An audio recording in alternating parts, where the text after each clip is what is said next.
বানায়, আর হচ্ছে সুদ মানুষকে ভিক্ষুক বানায়, আর দান মানুষকে কুটিপতি বানায়। আপনি তো আপনার দিনের মধ্যে লিখছেন কেন? আর মানুষেরা লিখছেন না, আপনি নেবেন কেন?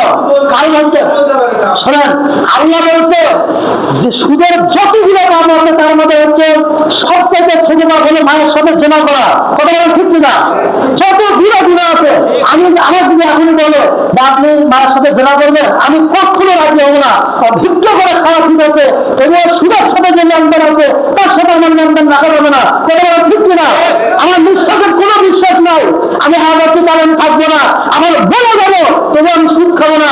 নবী বলেছেন যদি কেউ সুদ খায়, যদি কেউ সুদ খায়, সে মায়ের সাথে 36 বার জেনা করলো। কোন মানুষকে যদি বলা যায় লাখ টাকা দেবো তোর মায়ের সাথে জেনা কর, ও বলে লাখ টাকা কবর ভেঙে দেবো, আমি বলে যাবো তবু আমি সুদ খাবো না। কথা বলে ঠিক কিনা?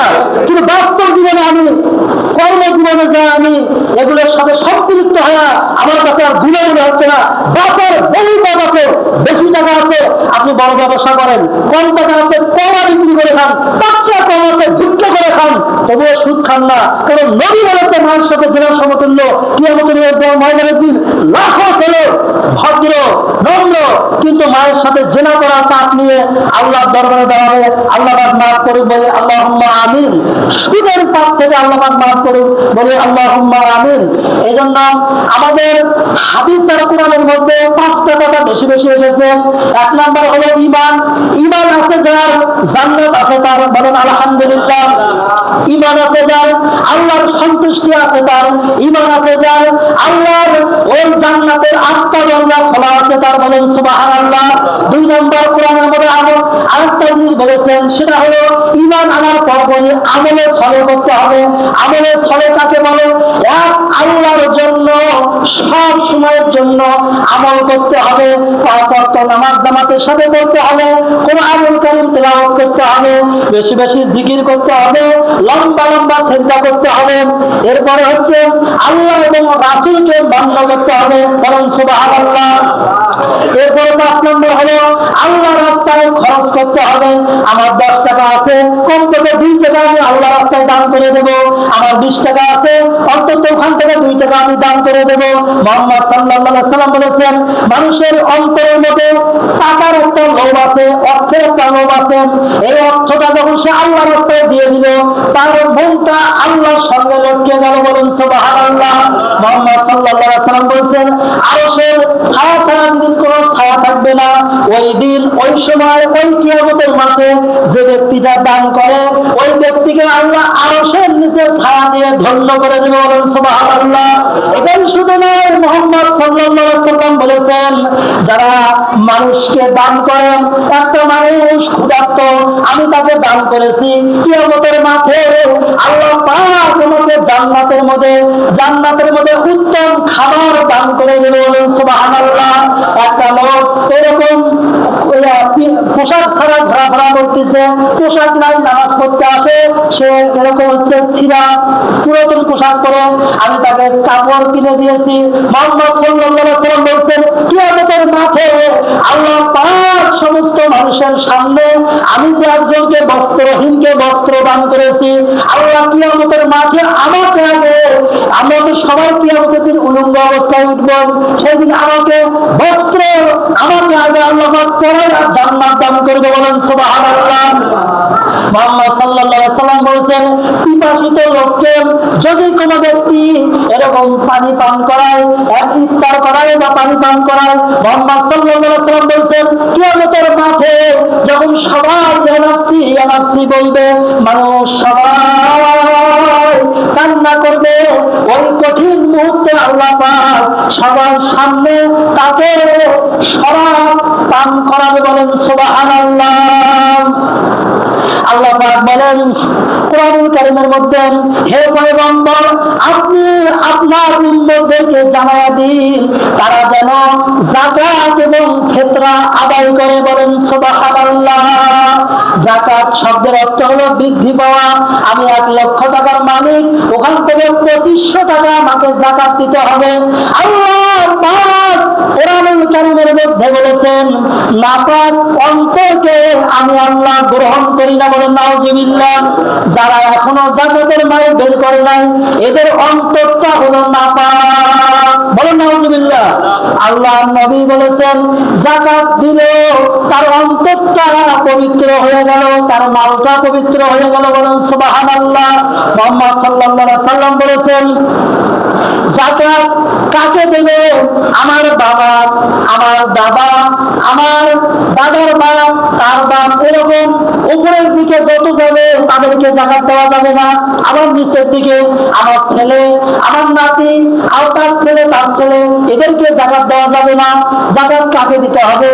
ফকির, মিসকিন, অসহায় ব্যক্তিদেরকে, নও মুসলিমদেরকে, যারা যাকাত আদায়ের কর্মচারী তাদেরকে, যারা ঋণগ্রস্ত তাদেরকে যাকাত দেওয়া যাবে। আল্লাহ নবী মুহাম্মদ সাল্লাল্লাহু আলাইহি ওয়াসাল্লাম বলেছেন কিয়ামতের দিন যত প্রকার শাস্তি আছে তার মধ্যে একটা শাস্তি দেওয়া হবে, যারা মাল কামাই করত, অর্থ সম্পদ কামাই করত, লাখের উপরে টাকা হয়ে গেছে, 2500 টাকা যাকাত কিন্তু বের করলো না, এই ব্যক্তির এই 2500 টাকা কিয়ামতের ময়দানের দিন আগুন করে তার কপালে এবং পিঠে ফাঁক দেওয়া হবে। নাউজুবিল্লাহ। মানুষ সবাই দেখবে যে এই লোকটা ঠিক মতো যাকাত আদায় করতো না, যার কারণে তার এই শাস্তি হচ্ছে। কথা বলেন ঠিক কিনা? এই জন্য এই মাসের সবচেয়ে বড় আমল হচ্ছে ফরজ রোজা আদায় করা এবং 5 ওয়াক্ত নামাজ জামাতের সাথে আদায় করা, ইতিকাফ করা, কোরআনুল কারীম তেলাওয়াত করা। আমার বাড়িতে আমার যে ছেলে আছে, আমার যে মেয়ে আছে, এদের ক্ষেত্রে আদায় করা। বলেন আলহামদুলিল্লাহ। আবার আমার যে সম্পদ আছে সেখান থেকে যাকাত বের করা। আমার এই যাকাত দিয়ে কি হবে আর ফিতরা দিয়ে কি হবে? আল্লাহর নবী বলেন এই রমজান মাসটা হলো সহানুভূতিশীলের মাস, অর্থাৎ একজনের সাথে আরেকজনের বন্ধন হওয়ার মাস, একজনের সাথে আরেকজনের ভালোবাসা হওয়ার মাস। ভালোবাসা কি দেওয়া হয়?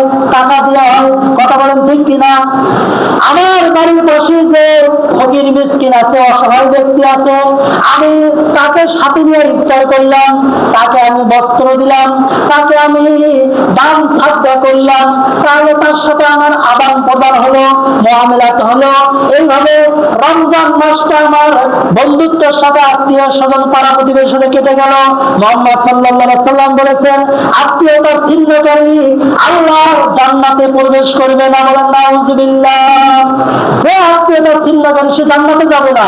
এই জন্য রমজান মাস আমার ফুবু আছে, আমার আত্মীয় স্বজন আছে, পাড়া প্রতিবেশী আছে, আমি সবার কাছে কল দেই, কিন্তু তাদের কোনো খোঁজ খবর নিচ্ছি না। তাদেরও খোঁজ খবর আমার নিতে হবে। আমার সবার কাছে কল দেওয়ার সময় টাকা থাকে, নিজের ফুবু 10 বছর আর খোঁজ খবর নেই নে, নিজের খালা 5 বছর আর কোনো খোঁজ খবর নেই নে। আজকে অন্তত বাড়িতে যায় তাদের খোঁজ খবর নেব। যদি অসহায় হয়, গরিব হয়, তাদের জন্য কাপড়ের ব্যবস্থা করে দেব, খাবারের ব্যবস্থা করে দেব। বলেন আলহামদুলিল্লাহ। আল্লাহ পাক আমাদের সবাইকে আমলের সাথে রমজান কাটানোর তৌফিক দান করুক। আল্লাহুম্মা আমিন। আমাদের সামনে আর মাত্র কয়েকটা দিন বাকি আছে। আমরা আবার সামনে পবিত্র মাহে রমজান মাস পাবো, তার কোনো গ্যারান্টি নাই।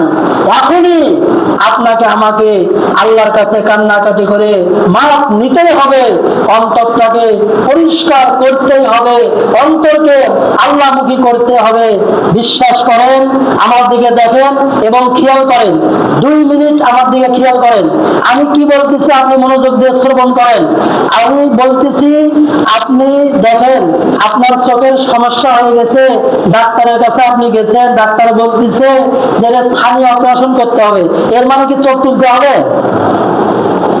আপনার এরকম হচ্ছে বিভিন্ন অঙ্গ প্রত্যঙ্গ গুলো আছে, এগুলো সমস্যা হয়েছে, ডাক্তারের কাছে গিয়েছেন, পরীক্ষা নিরীক্ষা করে আপনার একটা ওষুধ দিচ্ছে, আপনি ওটা খাচ্ছেন, আল্লাহর রহমত সুস্থ হচ্ছেন। কথা বলেন ঠিক কিনা? কিন্তু আপনার যে দেহটা এখনো আল্লাহমুখী হলো না, এই অপারেশনটা কে করবে? এই অন্তর অপারেশন করার জন্য কোনো ডাক্তার নাই, এই অন্তরটা আল্লাহমুখী করার জন্য কোনো কবিরাজও নাই, এই অন্তরটা ভালো করার জন্য কোনো বিসিএস ক্যাডার ডাক্তার নাই। এই অন্তরকে ভালো করে দেবে আপনি আজকেই নিজে নিজেই একটা ধ্যানে, এক খেয়ালে একটু জায়গা মাঝে বসবেন আর মনে মনে খেয়াল করবেন আল্লাহ ছাড়া আমার কেউ নাই। অন্ত সুবহানাল্লাহ। আপনি অন্তত 100 বার মুখে বলবেন লা ইলাহা, বলেন ইল্লাল্লাহ।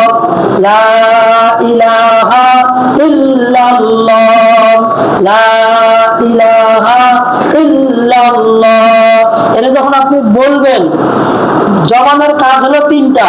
জবান দিয়ে খেয়াল করবেন আপনি শুদ্ধ হচ্ছে কিনা, এরপর খেয়াল করবেন অর্থটার দিকে, এরপরে খেয়াল করবেন যে আমি পড়তেছি কার জন্য, অন্তর দিয়ে বারবার খেয়াল করবেন কি পড়তেছি, লা ইলাহা ইল্লাল্লাহ, কার জন্য পড়তেছি, ভয় নাই, জোরে বলেন, আরো জোরে বলেন, আল্লাহর জন্য।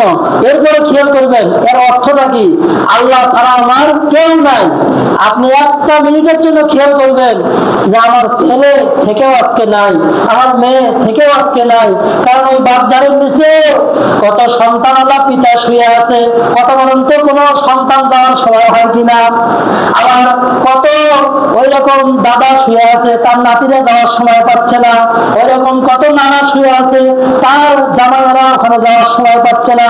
এই জন্য আপনি খেয়াল করেন মরার আগেই মরে দেখেন লা ইলাহা ইল্লাল্লাহ। সবার জন্য অনুরোধ, পা ধরে বলতেছি, খেয়াল করবেন আজকে অন্তত যে কোনো সময় রমজানের এই কয়েকদিন 5টা মিনিট আপনি বের করে নেবেন, 10টা মিনিট বের করে নেবেন, একা একা বলবেন, বসে খেয়াল করবেন লা ইলাহা ইল্লাল্লাহ, লা ইলাহা ইল্লাল্লাহ। আর মনে মনে বলবেন আল্লাহ ছাড়া আমার কেউ নাই, আল্লাহ ছাড়া আমার কেউ নাই। তখন দেখবেন চোখ দিয়ে পানি আসবে, ভাববেন যে আমাকে মনে হয় আমি মনে হয় মারা গেছি, আমাকে মনে হয় এরকম সাদা কাফন পরাচ্ছেন, আমাকে মনে হয় মসজিদের খাটলিতে তুলতেছে, আমাকে মনে হয় কবরের দিকে নিয়ে যাচ্ছে, মানে একটু ভাববেন, দেখবেন আপনার চোখ দিয়ে অবশ্যই পানি আসবে। আর আল্লাহর নবী বলছে আল্লাহর জন্য চোখ দিয়ে যদি একটা ফোঁটা পানি আসে, আল্লাহর নবী বলছে গাভী থেকে দুধ দহন করার পরে ওই দুধ বান্ধের মধ্যে ঢুকানো যেরকম অসম্ভব, যে আল্লাহর ভয়ে কাঁদে তাকে জাহান্নামে দেওয়া অসম্ভব, জান্নাতে দেওয়া সম্ভব। এই রমজান লাগার থেকে এরকম হয়েছে, আমি 5টা মিনিট আল্লাহর জন্য কান্দিছি একা একা, আমি 10টা মিনিট কান্দিছি আল্লাহর জন্য একা একা। একটু করবেন, আপনার কবরে আপনাকেই যেতে হবে, আপনার সাদা কাফন আপনাকেই পড়তে হবে, আপনাকে ওই বাঁধঝাড়ের নিচে আপনাকে একা একাই থাকতে হবে। এই জন্য একা একা একটু হন, একা একা হন, মানে নিরিবিলির জন্য একটু বসেন আর একটু আল্লাহ ডাকেন, আল্লাহ তুমি ছাড়া আমার কেউ নাই। ডাকবো বলেন ইনশাআল্লাহ। আল্লাহ পাক আমাদের সকলকে আমল করার তৌফিক দান করুন, বলি আল্লাহুম্মা আমিন। আল্লাহ পাক আমাদের পূর্বপুরুষ যারা কবরে আছে সকলের কবরে আযাব মাফ করে দেখ, বলি আল্লাহুম্মা আমিন।